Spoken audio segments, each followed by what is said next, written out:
Today I'm going to be covering the insanity of the business math behind large purchase YouTube channels. We're going to be covering people like MrBeast, David Dobrik, and older channels that some OG YouTubers may be familiar with, like whatever.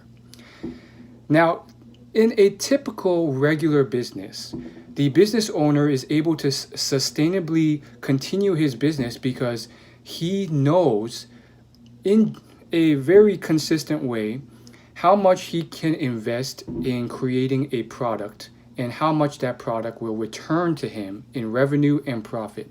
If he creates 100 widgets, he knows that he can sell those 100 widgets for more than he created by 1.5 times or 2 times and bank that profit. And that's how he's able to keep a business consistent. And that product could be anything from software to eyeglasses to t-shirts. However, in the modern world, we have the insanity of what is, for lack of a better word, big purchase YouTube channels. These are channels that pull pranks or huge stunts that cost a lot of money and bank on the fact that they will make more money back on ad revenue. Now, the insanity of these YouTube channels is the fact that sometimes the amount that they invest ranges significantly. It's so crazy how widely they'll range that you almost would think that they're making up these numbers based on a whim or based on how much money they have left to spend. MrBeast just did a YouTube video where he spent $600,000 on fireworks. In previous videos, almost every other video, in fact, he spent $50,000 leaving it in someone's house so that they could find it and be delighted by the money. In another video, he gave away $1 million to someone who could hold on and touch something for the longest amount of time. He's given away significant amounts of money, and that begs the question, how does he calculate the return on investment? What happens if a specific investment starts to go sour? He doesn't make the money back in that video. And then he tries again in another video and he doesn't make it back. And all of a sudden, he's found himself in a bankrupt situation where he spent so much in his last 3 or 4 videos and hasn't been able to make it back in his, in the video ad revenue and sponsorships.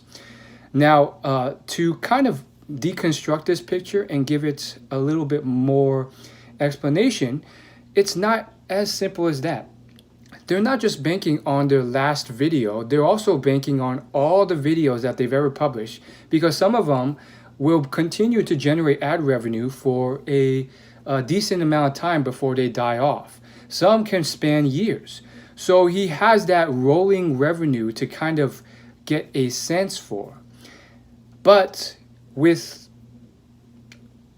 risky purchases or not enough of a buffer, someone who doesn't really consciously manage that money could easily outspend it. I mean, look at all the people who call into the Dave Ramsey show because they can't manage their budget and they spend a lot more than they make, even if they make a ton of money. A similar case goes for David Dobrik, who has given away over 20 cars to his family and friends and those in need, paid for many mortgages, sometimes paid for college tuitions, debt, sometimes just giving away truckloads of iPads and iPhones. In a similar vein, there's the question of, well, what percentage of the ad revenue that he makes and the sponsorship deals that he makes does he give away, or does that he keeps for himself? Now, these two people are relatively generous people if you've seen their nature in their videos. So they're not necessarily the type to govern themselves by greed and keep a good portion of their money. So that begs the question, are they literally living paycheck to paycheck in a way where all the money that they get, or 90 or 80% of it in that month, gets funneled back into their videos, giving it away to homeless, to friends and family, and then hoping that their ad revenue comes back. If I had to guess, I would say that they're probably spending somewhere between 50 to 75% of whatever they made in the last month. The reasoning for this is because I think they're both very young individuals, and young individuals tend to be kind of impulsive, and they believe they're invincible, and they think that what they have now can only grow and can never go away. And now that might be a good segue to the YouTube channel Whatever. A few years ago, this was a very popular YouTube channel, and it really rose in the wave of the prank YouTube channels. There's a huge trend for social experiments and pranks. And Whatever had a more kind of vanilla style, less edgy, more family friendly, kind of more teenage friendly style with their pranks. You could tell that they were more authentic, they were less likely to be staged or fake, and they were pretty good. They weren't super edgy or, caused a lot of controversy. There was a lot of pranksters who faked their pranks or incited violence or pushed other people to get into fights, and that wasn't Whatever. But the point is, he accrued millions of subscribers, and all was well. But in the last few years, all of a sudden, his videos stopped being posted, and all of a sudden, he went on several month-long hiatuses. And eventually, he posted a couple of videos, his most recent, that just kind of explained his situation.